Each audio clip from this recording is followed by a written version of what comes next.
So ఇప్పుడు right now okay మనము India ఇవన్నీ చూసుకుంటూ ఉంటే ఓకే మనకు అర్థమవుతుంది వరల్డ్ యాజ్ ఎ హోల్ అనేది చేంజ్ అవుతూ ఉంటుంది. ఒక ఎనర్జీ లెవెల్లో అవ్వచ్చు, ఒక ఫిజికల్ లెవెల్లో అవ్వచ్చు. ఎంతో సార్ అన్నట్టు బై 2030 ఎన్నో మార్పులు అనేవి జరుగుతాయి.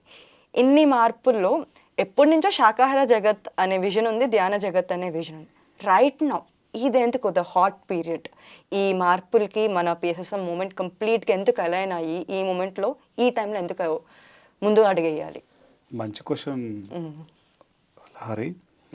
ఇప్పుడు మన ఇద్దరు ఉన్నాం, ఓకే. ఇప్పుడు ఫిజికల్గా ఒక మనిషిని చూసినప్పుడు ఆ మనిషి మాట్లాడేటువంటి భాష, ఆ మనిషి మాట్లాడేటువంటి ఎమోషన్స్, ఆ మనిషి మాట్లాడేటువంటి ఫీలింగ్స్, ఎవ్రీథింగ్ మనకు మన ఫిజికల్ ఐస్కి కనబడతాయి, రైట్? అలానే ఇదే ఎమోషన్స్లో రెండు రకాలు ఉన్నాయి. నెగిటివ్ ఎమోషన్స్ ఉన్నాయి, పాజిటివ్ ఎమోషన్స్ ఉన్నాయి. మన థాట్లో నెగిటివ్ థాట్స్ ఉన్నాయి, పాజిటివ్ థాట్స్ ఉన్నాయి, రైట్? ఇప్పుడు ఎంటైర్ ఈ ఛానల్ ఏం చేస్తుంది, ఒక మనిషికి తన గురించిన సత్యాన్ని తెలియజేస్తుంది. ఒక మనిషి ట్రూత్ ఎప్పుడైతే తెలుసుకుంటాడో ఈ నెగిటివ్ నుంచి పాజిటివ్ వైపు ఆటోమేటిక్గా వాడు స్విచ్ ఆన్ అయిపోతాడు.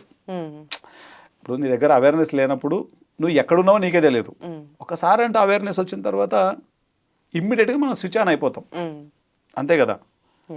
సో పిఎంసి ఏం చేస్తుంది, మన హయ్యర్ ఎనర్జీకి మనల్ని కనెక్ట్ చేస్తుంది. ఇప్పుడు ఫర్ ఎగ్జాంపుల్ నేను ఉన్నాను, నువ్వు నన్ను ఒక విషయంలో బాధ పెట్టావు, ఎగ్జాంపుల్కి అనుకో. బాధ పెట్టినప్పుడు నేను ఏం చేస్తాను, బాధపడతాను, సహజం. నేను నిన్ను ఏదైనా ఒక విషయంలో బాధ పెట్టాను అనుకో, నువ్వు బాధపడతావు, అది సహజం. కానీ నెగిటివ్ కోణంలో ఉన్న పీపుల్ ఏం చేస్తారు, ఈ బాధను ఆ జన్మాంతం క్యారీ చేస్తుంటారు, అవునా కదా?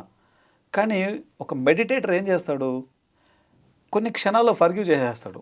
వాడికి విషయం అర్థమైపోతే చాలు. ఇప్పుడు నీకు అర్థం కానంత వరకే ఏదైనా బాధ, అర్థమైందనుకో ఏముంటుంది, కొన్ని క్షణాల్లో మార్పు వచ్చేస్తుంది, ఫర్గివ్ చేసేస్తాం. ఫర్గివ్ చేసిన తర్వాత ఇంకేం ఉండదు ఇక్కడ లోపల, వెంటనే మన ఎనర్జీ డైనమిక్స్ కూడా మారుతాయి. ఇది ఒక ఎగ్జాంపుల్. అలానే ఇంకొక ఎగ్జాంపుల్ తీసుకో. ఒక చర్య జరుగుతుంది, కోపం వస్తుంది. నీకు కోపం ఎంతసేపు ఉంటుంది, నీకు ఆ విషయం పట్ల అవగాహన లేనంత వరకు ఆ కోపం కంటిన్యూ అవుతూనే ఉంటుంది.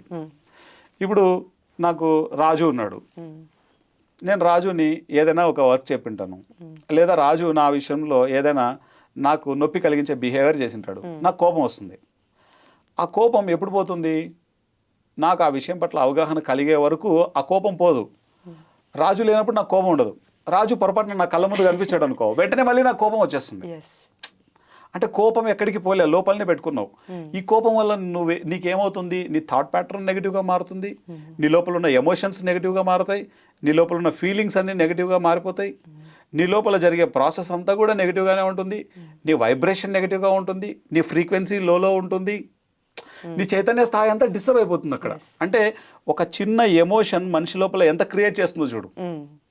మనకి ఎప్పుడు ఆ యొక్క కోపం పోతుంది, దాని పట్ల అవగాహన, ఆ యొక్క ఎరుక మన లోపలికి ఎప్పుడైతే వస్తుందో వెంటనే కోపం పోతుంది. అరే ఇంత చిన్న విషయానికే మనం ఫీల్ అయ్యాం, రాజు పర్లేదు రాజు అని చెప్పేస్తాం వెంటనే.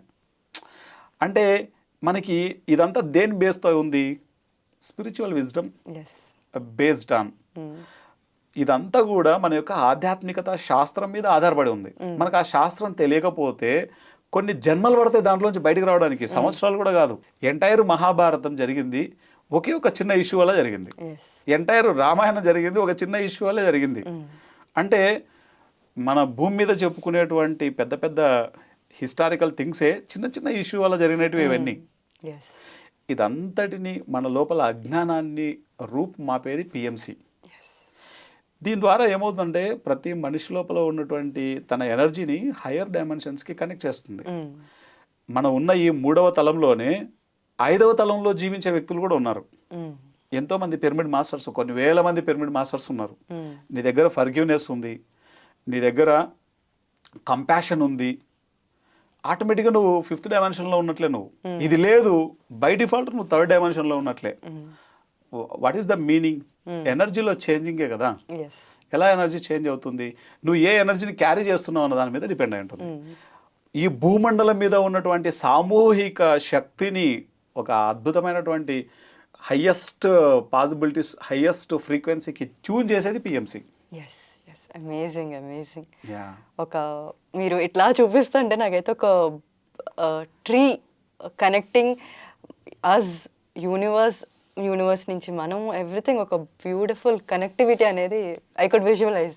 ఎస్ ఎస్ చాలా బాగుంది.